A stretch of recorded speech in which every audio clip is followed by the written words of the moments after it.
বন্ধুরা, আজকের আমার ভিডিওর বিষয়বস্তু হলো পর্তুলাকা বা অফিস টাইম গাছের মে মাসের পরিচর্যা। মে মাস শুরু হয়ে গেছে আর এটাই হলো পর্তুলাকা বা অফিস টাইম গাছের ফুল ফোটার আদর্শ সময়। কিন্তু এখনও যদি তোমাদের পর্তুলাকা বা অফিস টাইম গাছে একটাও ফুল না ফোটে, কোনো রকম কোনো কুঁড়ির দেখা না পাওয়া যায়, তাহলে কোন পরিচর্যা করতে হবে, কী এমন ঘরোয়া জৈব তরল খাবার প্রয়োগ করতে হবে যে খাবার প্রয়োগ করলে গাছ হবে ঝোপালো আর প্রত্যেকটা ডালে ডালে আসবে প্রচুর পরিমাণে কুঁড়ি, ফুটবে ফুল। এর সাথে বলবো এমন চারটে ভুল, যে চারটে ভুল আমরা প্রতিনিয়ত করে থাকি, সেই কারণে অনেক সময় দেখা যায় আমাদের পর্তুলাকা গাছে খাবার দেওয়া সত্ত্বেও গাছে ফুল আসে না।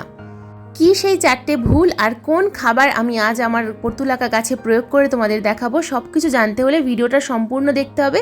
একটুও স্কিপ করো না বন্ধুরা, স্কিপ করলে কিন্তু অনেক কিছুই অজানা থেকে যাবে। নমস্কার, আমি লাবণী, আমার বাগানে তোমাদের সবাইকে জানাই স্বাগত। বন্ধুরা, পর্তুলাকা বা অফিস টাইম গাছ একটি গ্রীষ্মকালীন ফুলের গাছ।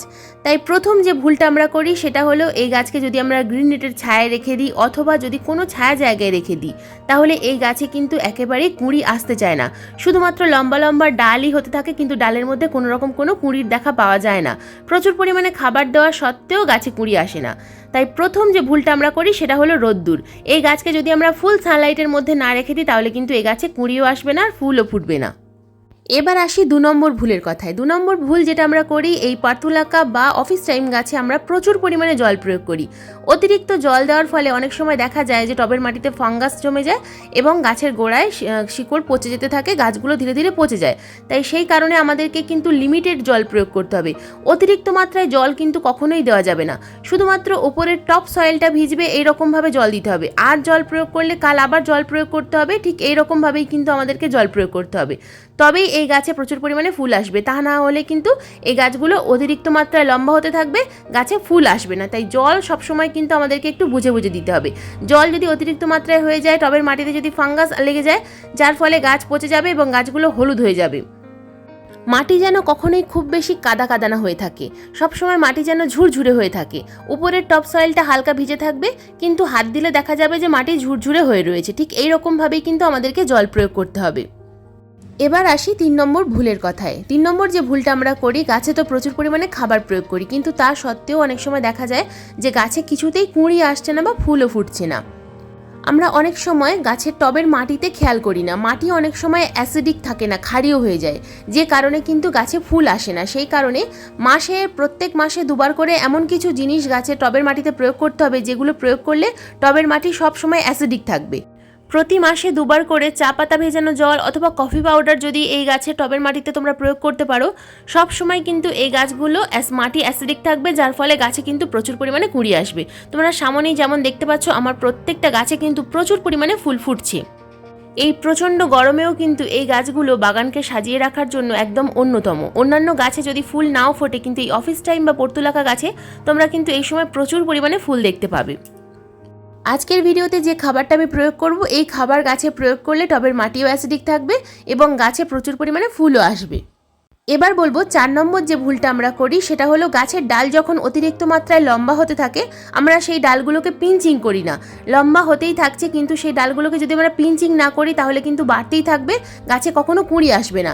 কারণ গ্রোথ হরমোন সবসময় যে কোনো গাছের ওপরে থাকে, টিপে থাকে। তাই টিপটা যদি হালকা করে একটু কেটে দিই, তখন কিন্তু গাছ অটোমেটিক কুঁড়ি বানানোর জন্য, কুঁড়ি তৈরি করার জন্য সবসময় চেষ্টা করবে, নিজে থেকেই চেষ্টা করবে। সেই কারণে সবসময় যখন যে ডালে কুঁড়ি নেই সেই ডালগুলোকে কেটে দিতে হবে, অথবা যে ডালে কুঁড়ি এসেছিল, ফুল ফুটে গেছে, সেই ডালগুলোকেও তোমরা কিন্তু হালকা করে পিঞ্চিং করে দেবে, যার ফলে দেখবে অনেক অনেক ব্রাঞ্চ আসবে এবং যার ফলে প্রচুর পরিমাণে কুঁড়ি আসবে। তাছাড়া বাগানে এমন কিছু গাছ থাকে যেগুলো আমরা ফেব্রুয়ারি মাসে রিপোর্টিং করার হয়তো সময় পাইনি। এছাড়াও কিছু ফুল ফুটে যাওয়ার পর যে সমস্ত ডালে আর ফুল নেই, কুঁড়ি নেই, সেই ডালগুলোকে এইভাবে কাঁচির সাহায্যে কেটে ফেলতে হবে। এই ডালগুলোকে তোমরা চাইলে কিন্তু আবার নতুন করে প্রতিস্থাপন করতে পারো। প্রতিস্থাপন করলেই কিন্তু নতুন করে প্রচুর পরিমাণে চারা হয়ে যাবে। এই গাছের চারা তৈরি করা খুবই সহজ। মাটি, বালি এবং কম্পোস্ট মিশিয়ে যদি তোমরা এই গাছের ডালগুলো বসিয়ে দাও, তো দেখো আমি এখানে বসিয়েও দিয়েছি, তো প্রচুর পরিমাণে কিন্তু এখান থেকে আবার নতুন নতুন চারা হয়ে যাবে। তো বন্ধুরা এবার আসি যে গাছের মধ্যে আমরা কাটাই ছাটাই করলাম, এই গাছে আমরা নতুন করে নিউট্রিশন দেবো। যদি তোমরা চাও তো এই গাছের রিপোর্টিং করতে পারো, যদি রিপোর্টিং করতে না চাও সেক্ষেত্রে তোমরা গাছের মধ্যে মাটির মধ্যে প্রচুর পরিমাণে আগাছা থাকে, সেই আগাছাগুলোকে তুলে ফেলবে এবং তারপর প্রয়োগ করবে কম্পোস্ট। কম্পোস্ট যদি তোমরা প্রত্যেক মাসে 2বার করে প্রয়োগ করো, গাছে কিন্তু কখনো নিউট্রিশনের অভাব হবে না, গাছে প্রচুর পরিমাণে কুঁড়ি আসবে। কোনো রকম কোনো খাবার না দিলেও কিন্তু গাছে প্রচুর পরিমাণে কুঁড়ি আসে যদি কম্পোস্ট মাঝে মাঝে প্রয়োগ করতে পারো। দেখো আমি কিন্তু এখানে উপর থেকে বা সাইড থেকে কম্পোস্ট দিয়ে দিচ্ছি। একটু সমস্যা হবে কম্পোস্ট, কারণ এই গাছগুলো অনেকটাই ঝোপালো হয়, তো উপর থেকে হালকা করে কম্পোস্ট ঢেলে দেবো। আমি এখানে গোবর সার নিয়েছি, 1 বছরের পুরনো গোবর সার নিয়েছি, তোমরা চাইলে এখানে ভার্মি কম্পোস্ট নিতে পারো।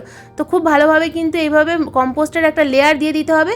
এই লেয়ার দিয়ে দেওয়ার পর দেখো এখানে যে জিনিসটা আমি তোমাদের দেখাচ্ছি, এই পুরনো যে সমস্ত গাছ থাকে এই গাছে কিন্তু প্রচুর পরিমাণে মিলিবাগের আক্রমণ হয়। তাই যদি তোমাদের গাছে প্রচুর পরিমাণে মিলিবাগের আক্রমণ হয় সেক্ষেত্রে একতারা, সিনজেন্টা কোম্পানির একতারা অথবা টাটা মানিক যে কোনো একটা ওষুধ তোমরা গাছে স্প্রে করবে। তো আমি এখানে একতারা দেখাচ্ছি, একতারা 1 লিটার জলে 1 গ্রাম গুলে খুব ভালোভাবে গাছের পাতায় স্প্রে করে দেবে। আইসক্রিম চামচের 1/2 চামচ 1 লিটার জলে নিয়ে খুব ভালোভাবে স্প্রে করবে। এই পুরো পাতাটা কিন্তু 5 লিটার জলের জন্য উপযুক্ত। তো দেখো আমি কিন্তু খুব ভালোভাবে গাছে স্প্রে করে দিচ্ছি। এইভাবে তোমরা স্প্রে করে দেবে মাসে 2বার, তাহলে কিন্তু কোনো রকম কোনো মিলিবাগ থাকবে না। এই মিলিবাগের আক্রমণ যদি জবা গাছে হয় তাহলে এই একই কীটনাশক তোমরা ইউজ করতে পারো। বন্ধুরা এবার আসি ফার্টিলাইজারের কথায়। কোন ফার্টিলাইজার এই পর্তুলাকা বা অফিস টাইম গাছে আমরা প্রয়োগ করব, যে ফার্টিলাইজার প্রয়োগ করলে আমাদের গাছে প্রচুর পরিমাণে ফুল আসবে। প্রচুর পরিমাণে কুঁড়ি এবং ফুল আনার জন্য প্রয়োজন পটাশিয়াম এবং ফসফরাস সমৃদ্ধ খাবার। তো পটাশিয়াম এবং ফসফরাস সমৃদ্ধ খাবারের জন্য আমি এখানে নিয়েছি পেঁয়াজের খোসা। এই পেঁয়াজের খোসার মধ্যে রয়েছে প্রচুর পরিমাণে পটাশিয়াম। তো পেঁয়াজের খোসা যদি তোমাদের বাড়িতে না থাকে তাহলে কলার খোসা প্রয়োগ করবে। যদি পেঁয়াজ না খাও সেক্ষেত্রে কলার খোসা এখানে ব্যবহার করবে। আমি এখানে পেঁয়াজের খোসা নিয়েছি 3-4টে পেঁয়াজের খোসা 1 দিনের জন্য 24 ঘন্টার জন্য ভিজিয়ে রেখেছিলাম। তো এইখানে যে পেঁয়াজের খোসার যে নির্যাস সেটা কিন্তু রেডি হয়ে গেছে। এবার আমি অন্য একটা পাত্রের মধ্যে ছেঁকে নেব। এখানে ছেঁকে নেব আমি 500 ml এর মতো। এবার 500 ml এর সঙ্গে আমি আরও সাধারণ 500 ml জল মিশিয়ে নেব। তারপরে কিন্তু আমি গাছে এটা প্রয়োগ করব। বন্ধুরা এই পেঁয়াজের খোসা ভেজানো জল কিন্তু ন্যাচারাল সিউইটের কাজ করে, তাই পেঁয়াজের খোসা ভেজানো জল কিন্তু তোমরা 10 দিন অন্তর অন্তর গাছে প্রয়োগ করতে পারো। কিন্তু যদি এর সাথে আরও যে 2টো উপাদান আমি মেশাবো সেই 2টো উপাদান মেশাও, সেক্ষেত্রে 15 থেকে 20 দিন অন্তর অন্তর গাছে প্রয়োগ করতে হবে। খুব বেশি প্রয়োগ করা যাবে না। শুধুমাত্র যদি পেঁয়াজের খোসা ভেজানো জল দাও তাহলে 10 দিন অন্তর অন্তর প্রয়োগ করবে। কিন্তু এর সাথে আমি নিয়ে নেব কফি পাউডার। কফি পাউডারের মধ্যে রয়েছে প্রচুর পরিমাণে ট্যানিক অ্যাসিড, যেটা মাটিকে অ্যাসিডিক রাখতে সাহায্য করে। প্রথমেই বলেছি যে ভুলটা আমরা করি সেটা হলো গাছের মাটির ওপর আমরা লক্ষ্য দিই না। মাটি যদি অ্যাসিডিক না থাকে, যদি ক্ষারীয় হয়ে যায় তাহলে কিন্তু গাছে ফুল আসতে চায় না। তাই সেই কারণে আমি এখানে একটা 2 টাকার কফি পাউডারের পাতা ঢেলে দিলাম। তোমরা চাইলে এখানে চা পাতাও নিতে পারো। চা পাতা, ফ্রেশ চা পাতা যখন তোমরা পেঁয়াজের খোসা হয়ে যাবে ঠিক সেই সময় 1 চামচ চা পাতা কিন্তু এই 1 লিটার জলের মধ্যে ভিজিয়ে রেখে দেবে। তো এরপর যে জিনিসটা আমরা নেব সেটা হলো হিং। এই হিং যদি তোমরা 2 থেকে 3 চুটকি হিং যদি এই পেঁয়াজের খোসা এবং কফি পাউডার মেশানো জলের মধ্যে দিয়ে দাও তাহলে পর্তুলাকা বা মসরোজ গাছে কিন্তু কখনোই ফসফরাসের ঘাটতি হবে না। তার কারণ এই হিংয়ের মধ্যে রয়েছে প্রচুর পরিমাণে ফসফরাস, আর এটা আমাদের বাড়িতেই থাকে। যদি না থাকে এই হিং তোমরা কিন্তু যে কোনো গ্রসারি শপে অথবা অনলাইনে পেয়ে যাবে। দেখো আমি এখানে কিন্তু 3 চুটকি হিং নিয়ে নিয়েছি। 3 চুটকি হিংই যথেষ্ট, এর বেশি নেওয়ার কোনো প্রয়োজন নেই। তো হিং, কফি পাউডার এবং পেঁয়াজের খোসা ভেজানো জল, এই 3টে উপাদান আমি 500 ml জলের সঙ্গে মিশিয়ে নিলাম। এরপর এখানে আমি সাধারণ আরও 500 ml জল মিশিয়ে তারপর ডাইলিউট করে তবেই কিন্তু গাছে প্রয়োগ করব। সব সময় যে কোনো খাবার ডাইলিউট করে তবেই কিন্তু ব্যবহার করতে হয়। তো আমি খুব ভালোভাবে একটা চামচের সাহায্যে নেড়ে নিচ্ছি, তার কারণ কফি পাউডার এবং হিংটা গুলতে সময় লাগবে, সেই কারণে আমি খুব ভালোভাবে কিন্তু গুলে নিচ্ছি। তো দেখো এবারে কিন্তু আমার এই খাবারটা একদম রেডি হয়ে গেছে। এবার আমি এই খাবারটা আমার পর্তুলাকা বা মসরোজ গাছে প্রয়োগ করব। অফিস টাইম যে গাছই থাক না কেন তোমরা কিন্তু এই সময় এই গাছে প্রয়োগ করো, খুব সুন্দর রেজাল্ট পাবে। গাছে কিন্তু প্রচুর পরিমাণে ফুল আসবে। এই খাবারটা তোমরা কিন্তু 15 থেকে 20 দিন অন্তর অন্তর প্রয়োগ করবে। শুধু পেঁয়াজের খোসা ভেজানো জল দিলে তাহলে 10 দিন অন্তর অন্তর করবে। আর এই যে 2টো জিনিস আমি মিশিয়ে দিলাম, এই 2টো জিনিস মিশিয়ে প্রয়োগ করলে 15 থেকে 20 দিন অন্তর অন্তর প্রয়োগ করবে। দেখো আমি কিন্তু ওপরের টপ সয়েলটা সম্পূর্ণ ভিজিয়ে দিচ্ছি। প্রত্যেকটা গাছের এইভাবেই খাবারটা দিতে হবে। ওপরের টপ সয়েলটা যেন খুব ভালোভাবে ভিজে যায়, তাই কোনো রকম কোনো মাপ নেই, শুধুমাত্র ওপর থেকে ঢেলে দেবে।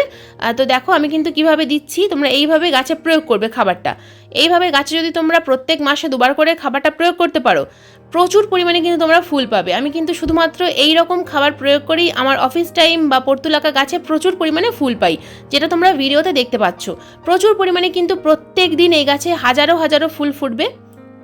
যত বেশি পিঞ্চিং করবে আর যত গাছে খাবার প্রয়োগ করবে, এই যে খাবারটা দেখালাম আর পিঞ্চিং, এই কটা জিনিস যদি একটু লক্ষ্য করে করো তাহলে কিন্তু দেখবে তোমাদের গাছে প্রচুর পরিমাণে ফুল যেমন ফুটবে, বাগান সব সময় ফুলে আলো হয়ে থাকবে। বন্ধুরা, এই ছিল আজকের আমার ভিডিওর বিষয়বস্তু। ভিডিওটা কেমন লাগলো অবশ্যই কমেন্ট করে জানাবে। কোনো রকম কোনো প্রশ্ন থাকলে অবশ্যই কমেন্ট বক্সে কমেন্ট করবে, আমি যথাযথ উত্তর দেওয়ার চেষ্টা করব। আজকের ভিডিওটা যদি ভালো লেগে থাকে তাহলে একটা লাইক করো, শেয়ার করো এবং চ্যানেলে যদি নতুন বন্ধু হয়ে থাকো তাহলে চ্যানেলটাকে সাবস্ক্রাইব করে পাশের বেল আইকনটা প্রেস করে দিও। তার কারণ এই রকম বাগান সংক্রান্ত ভিডিও আমি প্রত্যেক দিন ঠিক সন্ধ্যা 6টার সময় কিন্তু আপলোড করি। আজকের ভিডিওটা সম্পূর্ণ মনোযোগ দিয়ে দেখার জন্য তোমাদের সবাইকে জানাই অসংখ্য অসংখ্য ধন্যবাদ।